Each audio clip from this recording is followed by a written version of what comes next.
The knife was already in Sarah's hand when the screaming started. She'd been using it to cut strips of cotton fabric for bandages, her small fingers working methodically despite the trembling that had started 3 hours ago and hadn't stopped.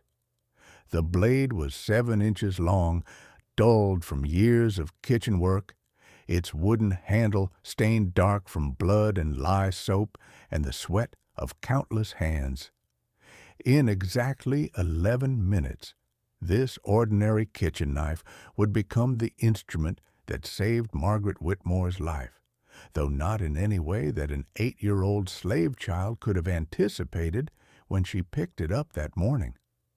The screaming came from the birthing room, high, desperate animal sounds that cut through the thick August heat like broken glass through silk. Margaret Whitmore, the plantation owner's wife, had been in labor for 19 hours. Sarah had been tending to her for 16 of those hours, wiping her forehead with cool water, changing blood-soaked sheets, holding her hand through contractions that seemed to bend time itself.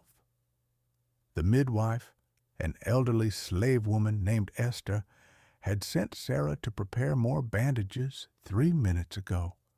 That was before the hemorrhaging started, before everything went catastrophically, irreversibly wrong. "Sarah!" Esther's voice carried from the birthing room, sharp with panic. "Bring that knife! Now! Run!" Sarah ran, her bare feet slapped against the wooden floorboards of the main house, the knife clutched in her right hand, her heart hammering so hard it hurt. She was 8 years old, 4 feet 2 inches tall, and weighed 63 pounds. She'd been a house slave at Whitmore Plantation for 6 years, taken from her mother at age 2, and raised to serve the family that owned her body, her time, her future. She could read at a 5th grade level, illegal for slaves, but Mrs. Whitmore had taught her anyway. She could cook 17 different dishes, wash and iron clothes without leaving creases, and tend to sick people with the precision of someone twice her age. But nothing in her 8 years of life had prepared her for what she was about to witness. The birthing room smelled like copper and fear. Margaret Whitmore lay on the bed, her face the color of old paper, her nightgown soaked completely through with blood that had formed a spreading pool beneath her. Esther knelt between her legs, her hands pressed against Mrs. Whitmore's lower abdomen, trying to stem bleeding that came in rhythmic pulses, bright red, arterial, fatal. The baby, a boy, Sarah would learn later, lay wrapped in a blanket on the dresser, already cleaned, already breathing, completely unaware that his mother was dying 6 feet away. "The afterbirth won't come," Esther said without looking up, her voice steady despite the situation. "It stuck, adhered to the uterine wall. If we don't get it out in the next few minutes, she'll bleed to death." She finally looked at Sarah, her eyes hard and clear. "I need you to hold that knife over the candle flame. Count to 30, then bring it to me." Sarah's hand shook as she held the blade over the flame. She understood what Esther was doing, sterilizing the knife, though she didn't know that word yet. She just knew that metal heated in fire killed things, killed the invisible demons that made wounds go bad, made people die from infections. She counted in her head, watching the blade turn black with soot, feeling the heat travel up the metal to the handle, burning her fingers. 28, 29, 30. Esther took the knife without hesitation. "Mrs. Whitmore, I need you to stay very still," she said, her voice taking on that particular calm that medical people use when everything is terrible, but panic would make it worse. "This is going to hurt. Sarah, hold her hand. Don't let go no matter what." What happened next would haunt Sarah for the rest of her life, though not in the way you might expect. Esther made a small incision, precise, controlled, barely half an inch, and used her fingers to manually separate the adhered placental tissue from the uterine wall. The technical name was manual removal of retained placenta, though neither Esther nor Sarah knew those words. They just knew it had to be done. Mrs. Whitmore screamed once, a sound that seemed to contain all the pain in the world, then passed out. Blood poured fresh, then slowed, then stopped. Esther pulled the afterbirth free, a purple mass roughly 7 inches across connected to a ropey umbilical cord. She dropped it into a bucket. The entire procedure had taken 93 seconds. Mrs. Whitmore survived. The baby survived, and Sarah learned something fundamental about life and death, and the thin, terrible line between them, that sometimes survival came down to a kitchen knife and someone brave enough to use it. But that wasn't the story. That was just the beginning. Sarah had been born on Whitmore Plantation in the spring of 1839 to a woman named Ruth who worked in the cotton fields. Master Thomas Whitmore had purchased Ruth at auction 3 years earlier for $850, a fair price for a healthy 22-year-old woman with good teeth and strong hands. Ruth had been pregnant when she arrived, though not by choice. The father was the overseer from her previous plantation, a man whose name Ruth never spoke aloud, but whose face she saw in her daughter's features every single day. When Sarah was 2 years old, Master Whitmore's wife, Margaret, had decided she wanted a personal servant, someone young enough to train properly, old enough to follow instructions. She'd chosen Sarah. The separation from Ruth had been immediate and permanent. Mother and daughter lived on the same plantation, but in different worlds. Ruth in the fields, working 14-hour days in killing heat. Sarah in the big house, learning to navigate the complex hierarchy of domestic service. Margaret Whitmore was not a kind woman by any conventional measure, but she was practical. She recognized that an educated servant was more valuable than an ignorant one. So she taught Sarah to read using old primers, to write using leftover paper and pencil stubs, to perform basic arithmetic. This education was illegal under South Carolina law. Teaching slaves to read was punishable by fine or imprisonment. But the Whitmore plantation was isolated, and Margaret was confident in her ability to keep secrets. By age 8, Sarah could read the Bible aloud without stumbling. She could calculate household expenses in her head. She could identify medicinal herbs by their Latin names, having memorized them from Margaret's medical books. She was, in every practical sense, Margaret Whitmore's personal nurse, secretary, and companion. She slept on a pallet at the foot of Margaret's bed. She woke when Margaret woke. She worked when Margaret needed her, which was essentially always. The other slaves called her the house girl, with a mixture of envy and contempt. House slaves had it easier in some ways: better food, cleaner clothes, less back-breaking physical labor, but they also lived under constant scrutiny, their every action monitored, their mistakes immediately visible. Sarah existed in a strange liminal space, too valuable to be beaten like field slaves, but too black to ever be considered anything close to family. The summer of 1847 had been particularly brutal. A mysterious fever had swept through Charleston and spread inland, killing 14 people in the county and leaving dozens more sick for weeks. The doctors called it putrid fever, what we would now recognize as typhoid, spread through contaminated water. Whitmore Plantation had 6 confirmed cases among the slave population. 2 had died. The rest were recovering slowly in a makeshift infirmary set up in one of the tobacco barns. Sarah had been the primary nurse for all of them, working under Esther's direction. At 8 years old, she'd learned to recognize the stages of typhoid, the initial fever and headache, the characteristic rose-colored rash on the chest, the dangerous intestinal bleeding that could kill within hours. She'd learned to administer willow bark tea for fever, to force fluids down patients who couldn't keep anything down, to watch for the telltale signs of internal hemorrhaging, rapid pulse, cold extremities, blood in the stool.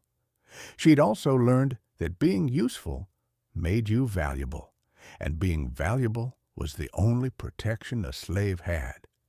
Master Whitmore didn't beat valuable property. He didn't sell valuable property. As long as Sarah remained indispensable to his wife, she remained relatively safe. It was a precarious kind of safety, built on performance and luck and the whims of people who owned her. But it was something.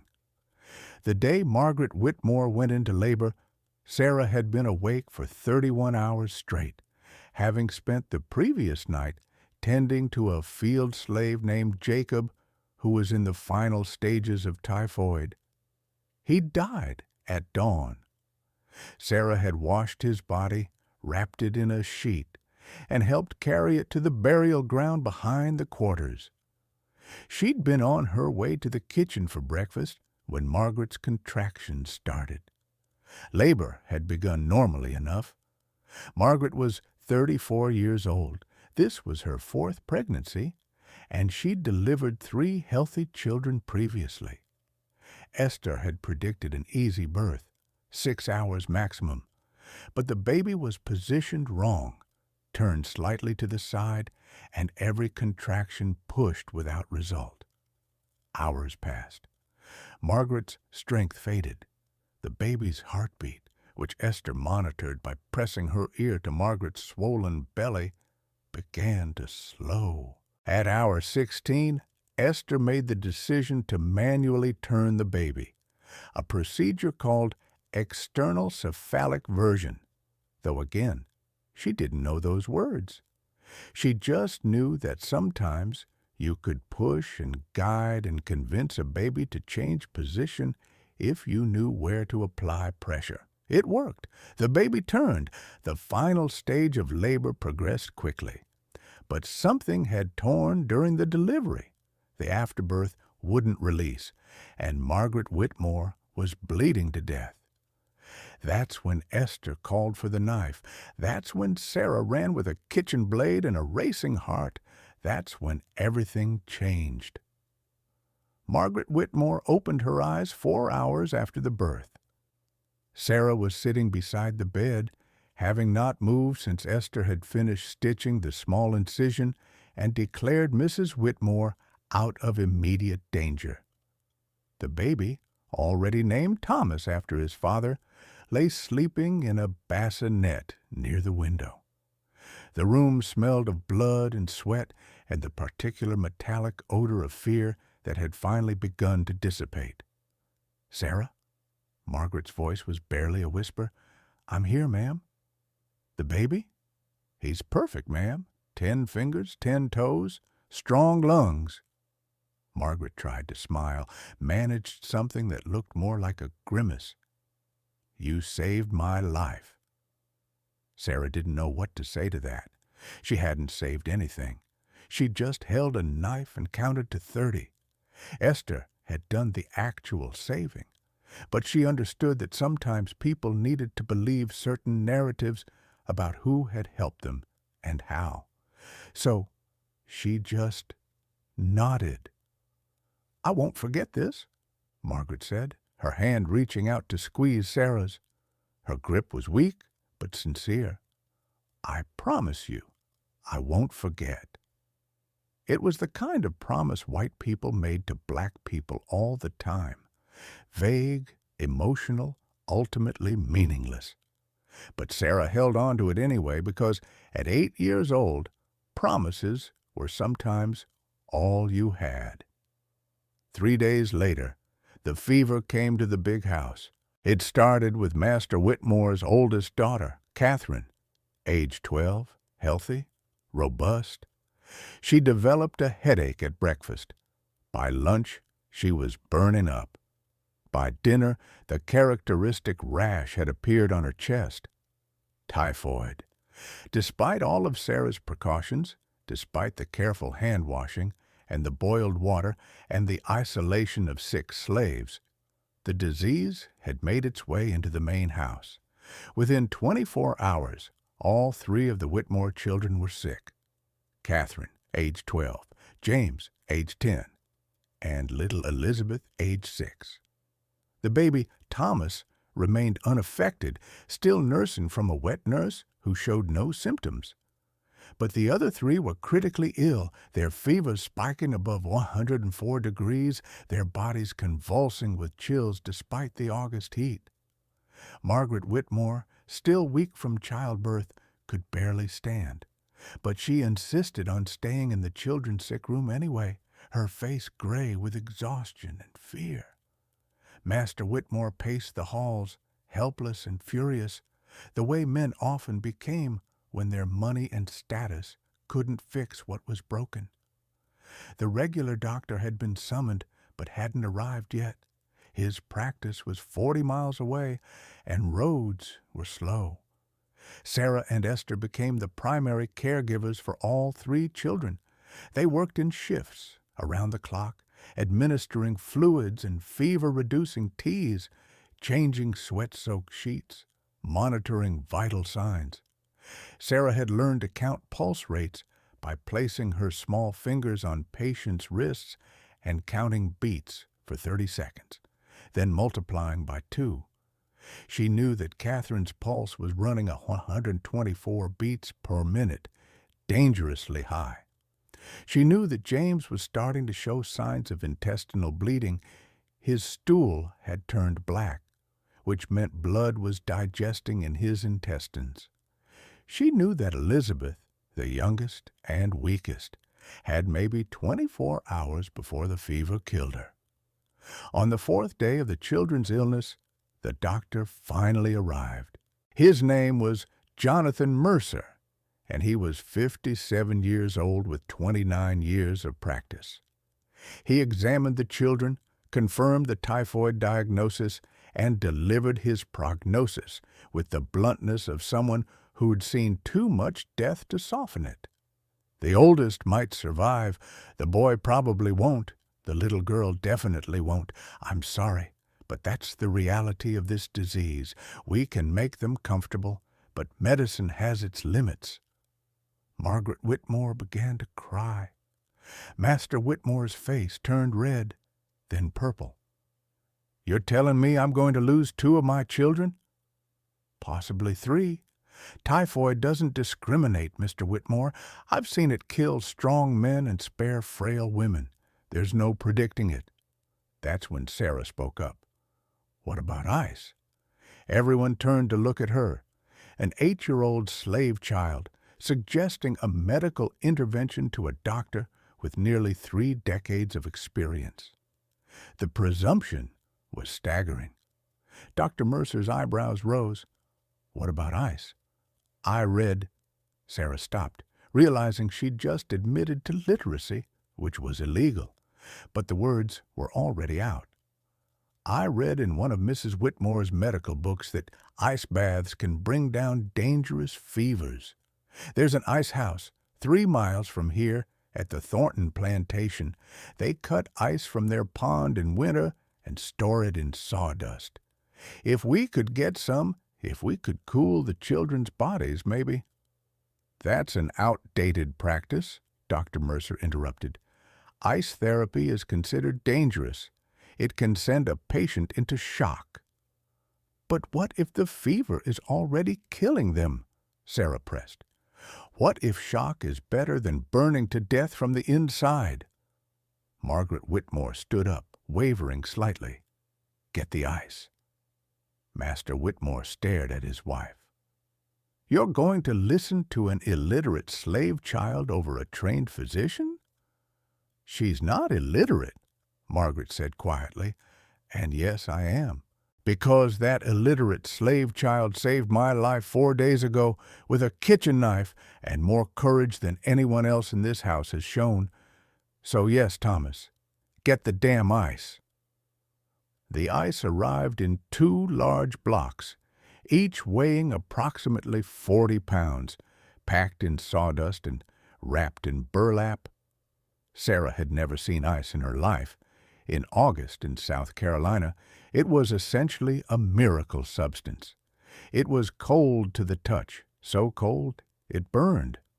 When broken into smaller chunks and placed in wash basins filled with water, it made the water temperature drop from 85 degrees to 45 degrees in under 2 minutes.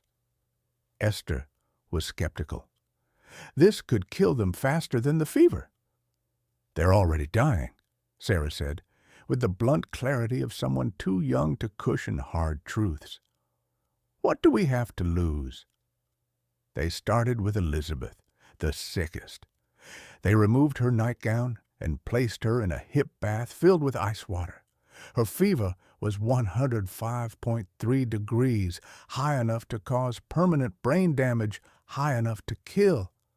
The moment her body hit the cold water, she began screaming. Her mother held her, tears streaming down her face, whispering apologies and prayers. Sarah monitored her pulse. 90 seconds, 2 minutes, 3 minutes. Elizabeth's screaming stopped. Her body stopped convulsing. Her eyes focused. "Mama," she said, her voice small and confused. They pulled her out at the 5-minute mark, dried her rapidly, wrapped her in blankets. Her fever had dropped to 101.7 degrees, still high, but no longer immediately lethal. Her pulse had slowed from 118 to 94 beats per minute. She was exhausted, but conscious. "It worked," Margaret whispered. "Dear God, it worked." They treated James next, then Catherine. Each bath lasted 5 minutes. Each brought the fever down by 3-4 degrees. Each left the children exhausted, but more alert than they'd been in days. Dr. Mercer watched with a mixture of skepticism and grudging professional interest, taking notes in a small leather journal. Over the next 3 days, Sarah and Esther administered ice baths every 6 hours. Between treatments, they forced fluids and maintained nutrition through broth and milk. Catherine recovered first, her fever breaking completely on day 7. James took longer, requiring 11 days before his fever dropped below 100 degrees and stayed there. Elizabeth, the weakest, spent 13 days hovering between life and death before finally turning the corner on day 14. All 3 children survived. 0 deaths. A 100% survival rate for typhoid fever in an era when the disease killed roughly 20% of those infected. Dr. Mercer returned on day 15 to examine the children and write his report. He found Sarah in the kitchen cleaning medical supplies. "I owe you an apology," he said stiffly. "Your ice therapy worked when conventional treatment was failing. I'll be documenting this case in the South Carolina Medical Journal. I'll credit you—" He paused. "Anonymously, of course, but the medical community needs to know about this." Sarah just nodded.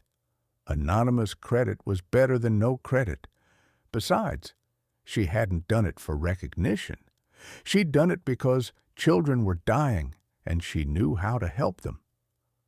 But the story was far from over, because in the slave quarters, 6 people were also sick with typhoid, and Sarah had just proven that ice therapy worked. And now she faced the question that would define the rest of her life. Would the plantation provide ice for slave patients the same way they'd provided it for white children? The answer, predictably, was no.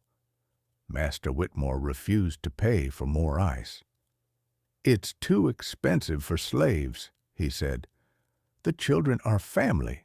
The slaves are property. Different rules apply."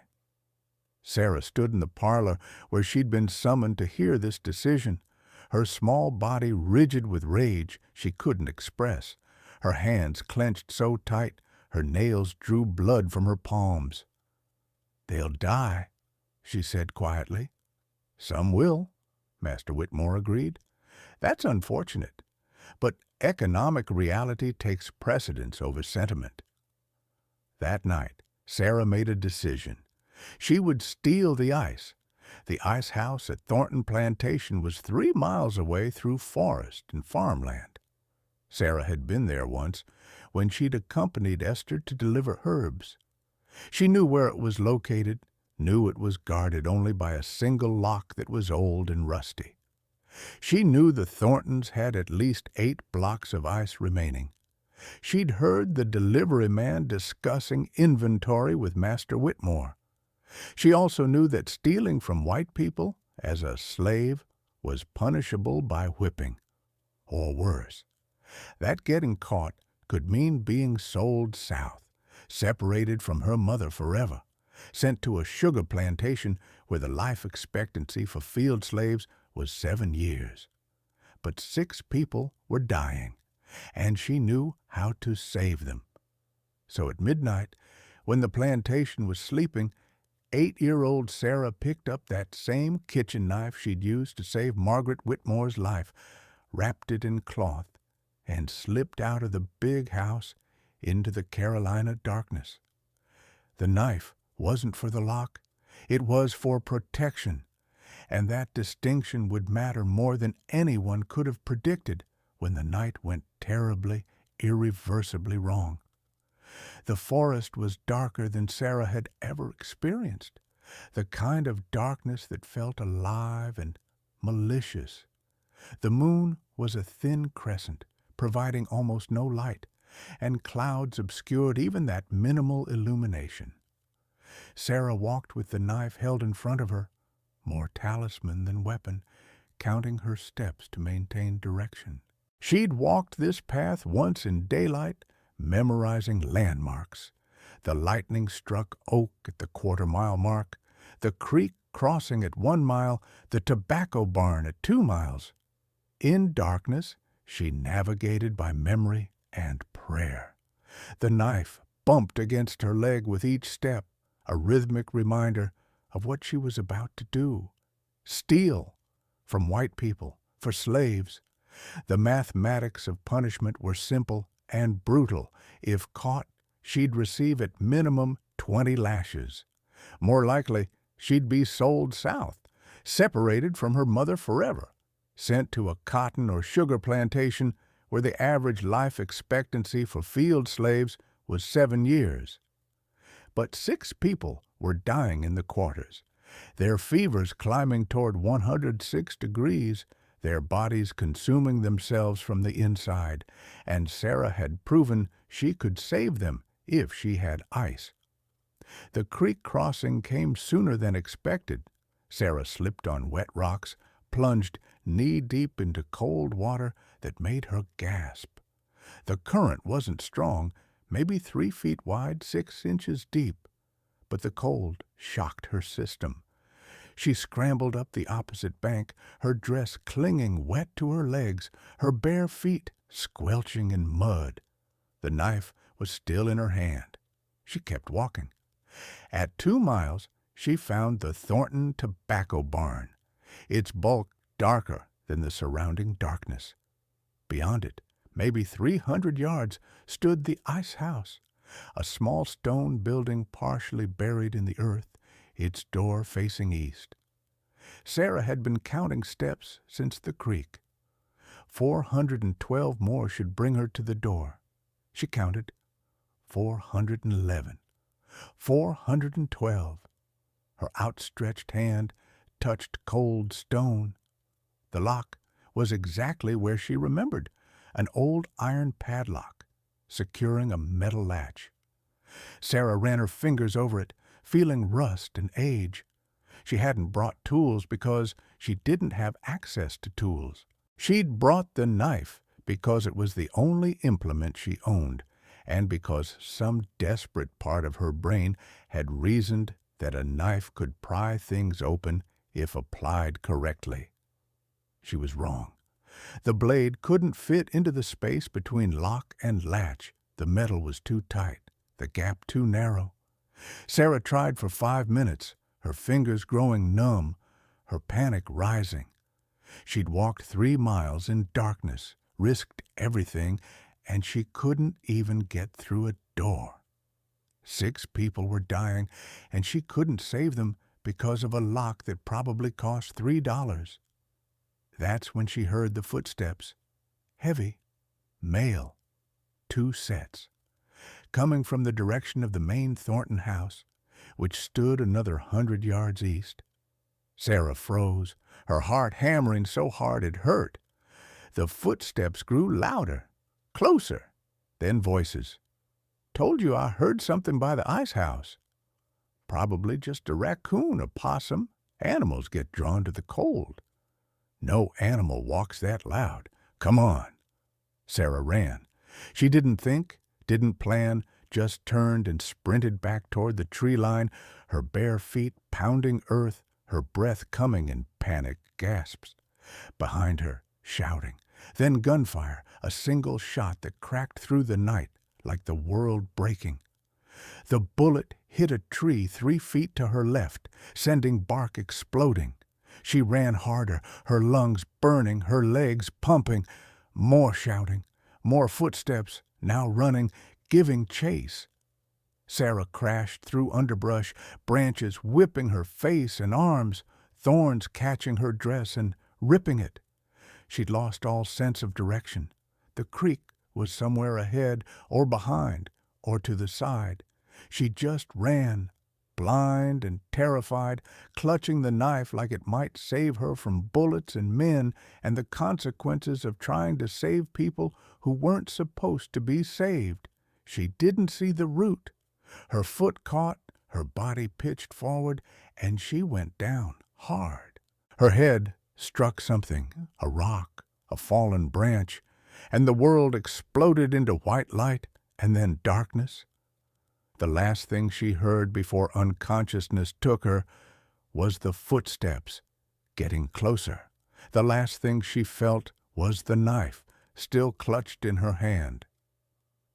Sarah woke to pain and firelight. Her head throbbed with a deep, nauseating ache. Her arms were bound behind her back with rope that cut into her wrists. She was sitting on dirt, leaning against something wooden, a fence post maybe. The fire burned 10 feet away, providing heat she didn't want and light that revealed her situation in terrible clarity. 2 white men sat by the fire. The first was young, maybe 25, with sandy hair and a rifle across his lap. The second was older, 40 or so, with a weathered face and the kind of hardness that came from years of not caring about other people's suffering. They were both looking at her. "She's awake," the younger one said. "I can see that, Daniel." The older man stood, walked over to where Sarah sat, looked down at her with eyes that showed no emotion at all. "What's your name, girl?" Sarah's throat was dry. Her head pounded. She could taste blood in her mouth. "Sarah, who owns you?" "Master Thomas Whitmore." "And what were you doing trying to break into my ice house at 1 in the morning with a knife?" His ice house. That meant he was Robert Thornton, owner of the neighboring plantation, a man with a reputation for cruelty that made even other slave owners uncomfortable. Sarah had heard stories, how he'd once burned a man's feet for stealing food, how he'd sold a woman's children one by one over 3 years just to punish her for running away. The man standing over her had shot runaway slaves before, had hanged them, had done worse. "I asked you a question." His voice remained level, almost conversational. Sarah made a calculation. Lying would be pointless. She'd been caught at his ice house with a knife. The truth might be her only option, slim as that hope was. People are sick. At Whitmore Plantation, 6 slaves with typhoid fever. They're dying. Ice baths can bring down dangerous fevers. Master Whitmore won't pay for ice to treat slaves. I was going to steal some. Daniel, the younger man, laughed. You were going to steal 40 pounds of ice and carry it 3 miles? You weigh what, 60 pounds? That's ambitious. I was going to take what I could carry, make multiple trips if necessary. Robert Thornton's expression didn't change. You understand that theft is a serious crime, particularly for slaves. You could be hanged for this. Yes, sir. And you tried anyway, for people who aren't even your family. They're human beings, sir. They're dying. Something flickered in Thornton's eyes. Not sympathy. Men like him didn't have sympathy. But something else. Calculation, maybe. Recognition. How old are you? 8, sir. 8 years old, and you walked 3 miles alone in the dark to steal medicine for dying slaves. He shook his head slowly. That's either the bravest or stupidest thing I've heard in a long time. I haven't decided which. He walked back to the fire, picked up something Sarah couldn't see, then returned. In his hand was her knife, the same kitchen knife she'd used to help save Margaret Whitmore, the same knife she'd planned to use on the lock. He held it up to the firelight, examining the blade. This is a good knife. 7 inches. Carbon steel, well maintained. You know how to use it? For cutting bandages, sir. For medical work. Can you use it for surgery? The question was so unexpected that Sarah didn't know how to answer. I've seen it done. Seen the midwife use it when Mrs. Whitmore had complications. I held it while she worked. Thornton turned to Daniel. Go wake up the house. Tell them to prepare the back bedroom. And send someone to ride to Whitmore Plantation. Tell Thomas his house girl is here and why. Sir? Daniel stood, confused. Just do it. Daniel left, still confused. Thornton crouched down in front of Sarah, his face level with hers. My daughter is sick. Same fever you described. Been sick for 4 days. The doctor says she'll probably die. He bled her, gave her laudanum for the pain, and told me to prepare for the worst. He paused. You really think ice can help? Sarah's heart was racing.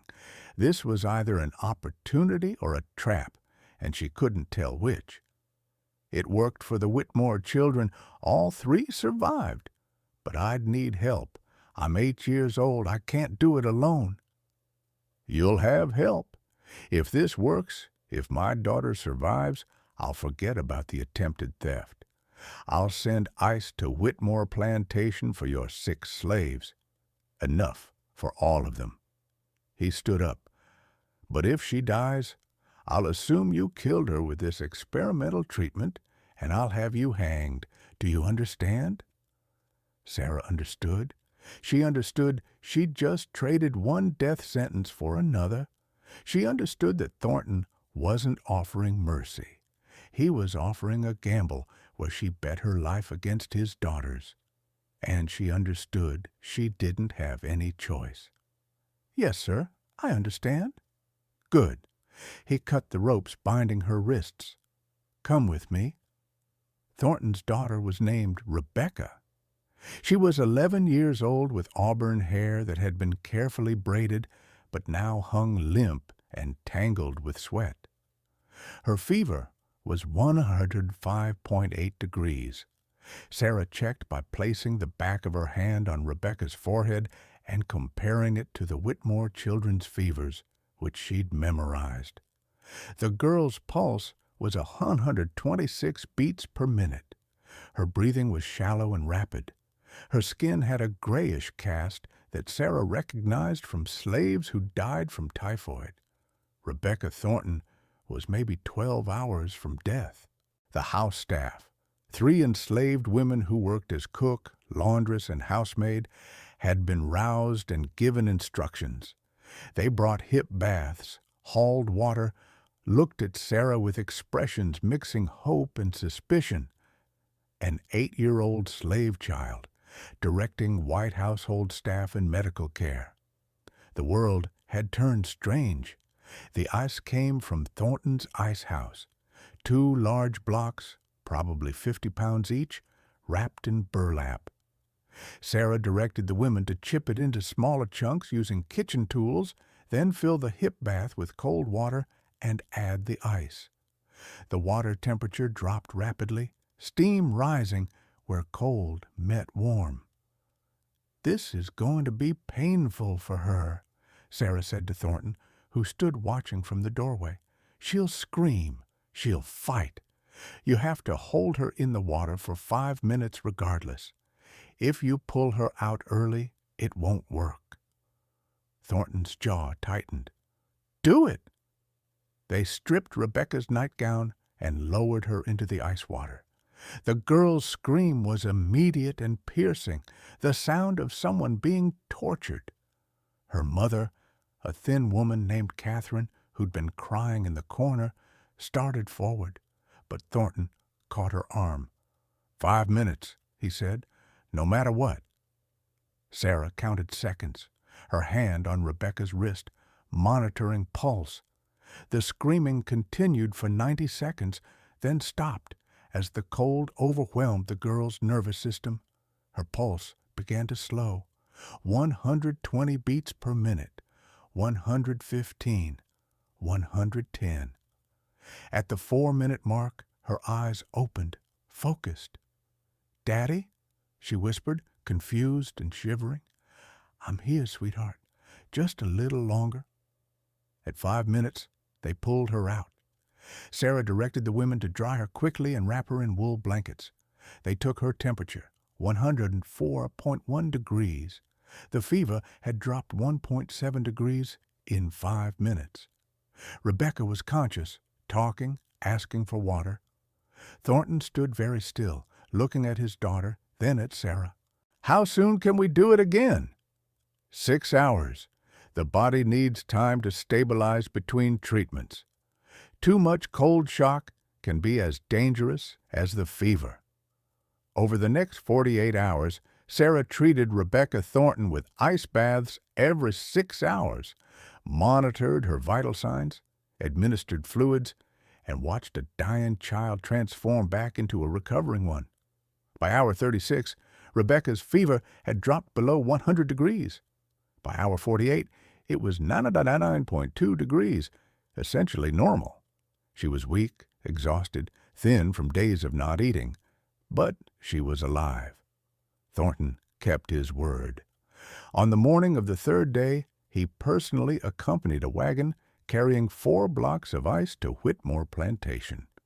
Sarah rode with him, still wearing her torn dress from the forest, still sporting bruises from her fall. Master Whitmore met them in the yard, his face a study in confusion and anger and grudging respect. "Your house girl broke into my ice house," Thornton said without preamble. "She was trying to steal ice to treat sick slaves. I caught her. She treated my daughter instead. My daughter lived, so I'm paying her fee." He gestured to the wagon. 4 blocks should be enough for your 6 sick slaves. And Thomas, you've got something special in this one. Don't waste her." Master Whitmore looked at Sarah, then at the ice, then back at Sarah. "You could have been killed. You could have gotten me in serious trouble with my neighbors." "Yes, sir, but people were dying." "Are dying," Whitmore corrected. "Present tense. We lost 2 more last night. You're down to 4 patients now." The words hit Sarah like a physical blow. 2 more dead. 2 people she might have saved if she'd been there, if she'd had ice, if the world worked differently. She felt tears prick her eyes but forced them back. Crying helped nothing. There were still 4 people alive who needed treatment. She turned to Thornton. "Thank you, sir." He nodded once, climbed back into his wagon, and left without another word. Sarah treated the 4 remaining typhoid patients over the next 3 days. Their names were Jacob, 34, field hand; Ruth, her mother, 29, field hand; Esther, 61, midwife; and Thomas, 16, stable hand. All 4 received ice baths every 6 hours. All 4 survived. The mortality rate for typhoid at Whitmore Plantation went from 33%, 2 deaths out of 6 initial cases, to 0%, 0 deaths out of 4 treated cases. Dr. Jonathan Mercer returned on day 5 to document the results. He interviewed Sarah for 2 hours, taking detailed notes about treatment protocol, temperature measurements, and survival rates. His report to the South Carolina Medical Journal would be published 3 months later under the title Novel Application of Hypothermic Therapy in Treatment of Typhoid Fever, a case series. Sarah's name appeared nowhere in the publication. The credit went to an experienced midwife and medical assistant whose race and age were unspecified. But word spread anyway, the way medical news always spread in rural areas, through gossip and letters and doctor visits. By the end of August 1847, 5 other plantations in the county had requested Sarah's services for sick slaves. Master Whitmore, recognizing a profitable opportunity, began renting her out at a rate of $5 per day plus expenses. She treated 63 patients over the next 4 months. 59 survived, a 93.6% survival rate in an era when typhoid killed 20% of those infected. She was still 8 years old. The consequences of that night in the forest rippled outward in unexpected ways. Robert Thornton, who'd been known as one of the cruelest plantation owners in the county, began treating his slaves with marginally less brutality. Not out of moral enlightenment, men like him didn't experience sudden conversions, but out of practical recognition that human property was more valuable alive and healthy than dead or dying. He built a small infirmary on his plantation and hired a full-time medical assistant. 5 other plantation owners did the same within a year.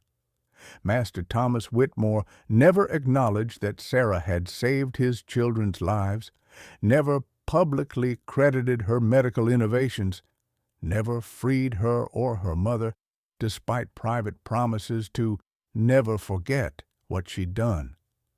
But he did stop selling slaves south, reasoning that trained medical personnel were worth more than the quick profit of an auction. It was a small mercy in a system built on cruelty, but small mercies sometimes kept people alive. Sarah's mother, Ruth, survived typhoid and lived another 14 years, dying in 1861 at age 43 from pneumonia. She and Sarah were never allowed to live together, but they saw each other regularly, and Ruth lived long enough to see her daughter become the most sought-after medical assistant in 3 counties. It wasn't the relationship either of them would have chosen, but it was something. Esther, the midwife who taught Sarah everything about medicine and courage, died in 1852 at age 66 from a stroke. Her funeral was attended by 47 people, which was unprecedented for a slave. Sarah spoke at the service, though her words weren't recorded. She was 12 years old and already responsible for 73 documented medical saves. Dr. Jonathan Mercer continued practicing medicine until 1859, when arthritis forced his retirement. Before he died in 1863, he wrote a private letter to Sarah, delivered through Margaret Whitmore, acknowledging that his published work on ice therapy had been based primarily on her innovations and clinical observations. The letter apologized for not crediting her properly. But, he wrote, you must understand that a scientific journal would never publish work credited to a Negro slave child, regardless of its merit. I hope the lives saved provide some compensation for the recognition denied. Sarah kept the letter for the rest of her life. Margaret Whitmore survived childbirth and went on to have 2 more children, both delivered without complications. She and Sarah maintained a complex relationship, part medical collaboration, part mistress-servant dynamic, part something neither of them had words for. When the Civil War began in 1861, Margaret was one of the few plantation wives who supported emancipation, though she never admitted this publicly. She lived until 1879, dying at age 66 from heart disease. Sarah treated her during her final illness, administering morphine for pain and staying at her bedside through the last 3 days. The baby Sarah helped deliver, Thomas Whitmore, Jr., grew up to become a doctor himself. He studied at the Medical College of South Carolina and graduated in 1868. His specialty was infectious diseases. He published 14 papers on typhoid fever treatment between 1870 and 1890, several of which cited traditional cooling methods used by plantation medical staff without naming sources. He died in 1912 at age 65 from a stroke, never knowing that the woman who'd saved his mother's life had also pioneered the treatment methods that became his life's work. Rebecca Thornton, the girl Sarah treated in exchange for her life, survived to adulthood and became a teacher. She married in 1856, had 4 children, and lived until 1901. She told the story of the slave child who saved me with ice to her grandchildren, though the details changed over time and Sarah's name was eventually lost. The family story became a brave servant girl, then a dedicated nurse, then eventually just someone who helped. Memory is unreliable, especially when it's inconvenient. As for Sarah herself, the records become fragmentary after 1861. The Civil War disrupted record-keeping, and former slaves' histories were rarely documented systematically. What we know comes from medical journals, plantation ledgers, and a few personal letters preserved by chance. Sarah was freed in January 1863, age 23, when Union forces occupied coastal South Carolina. She continued medical work, treating both black and white patients through Reconstruction. She married in 1866 a carpenter named Isaiah Banks, freed from a Georgia plantation. They had 3 children. 2 survived to adulthood. Sarah Banks, her married name, died in Philadelphia in 1891, age 52, from tuberculosis. Her obituary in the Philadelphia Tribune, a black newspaper, listed her as medical practitioner and midwife, formerly of South Carolina. It mentioned she'd treated hundreds of patients during the war years, but provided no other details. The life-saving innovations, the ice therapy, the 63 patients treated at age 8, the knife held steady while a woman bled out. None of that made it into her official record. Her grave is in Eden Cemetery, Philadelphia, marked with a simple stone reading, Sarah Banks, 1839-1891. She helped many. The plot was purchased by her children and paid for through small donations from former patients who remembered what she'd done. The medical journals that published treatments based on her work never corrected their attribution. The doctors who built careers on her innovations never publicly acknowledged their source.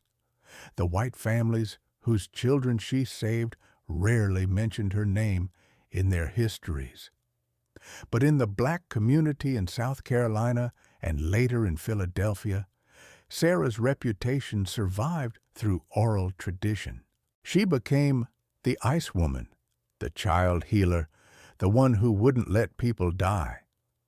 The stories grew and changed, details added and subtracted, but the core truth remained. An 8-year-old slave child had walked into darkness with a kitchen knife, risked everything for people she barely knew, and saved 43 documented lives over a 6-year period.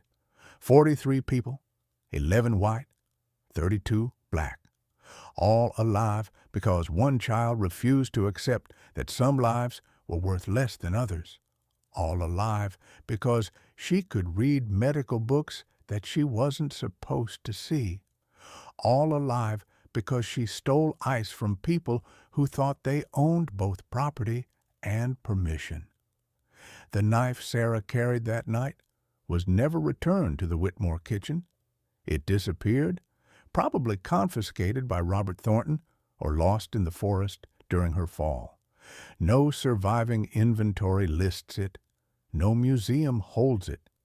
It was just a kitchen knife, 7 inches, carbon steel, wooden handle, that happened to be held by the right person at the right moment.